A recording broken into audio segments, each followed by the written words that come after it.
So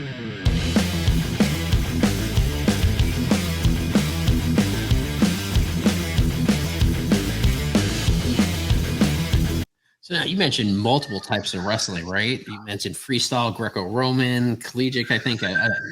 But how did the transition work between judo and the different styles of wrestling? Because that's really interesting too. Yeah. So I think one of my bigger regrets is not focusing on freestyle wrestling at all.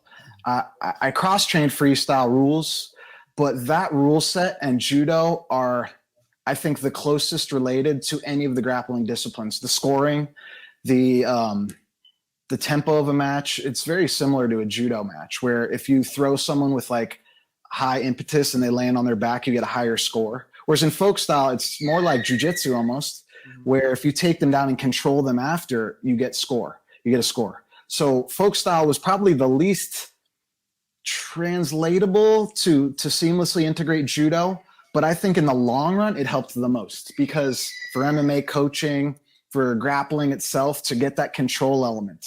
Whereas in judo, you could throw someone and you both land 6 feet apart, but you threw them flat on their back, you're getting a big score or possibly win. And the same is true in freestyle, where I cross-trained with a lot of freestyle champions and did better than hold my own.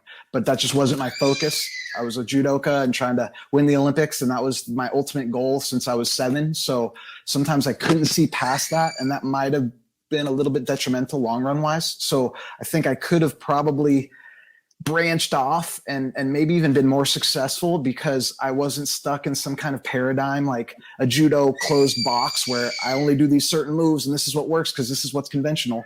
Whereas if I brought what I knew to a different discipline, it almost works better because it's newer and it hasn't been seen as much or felt as much.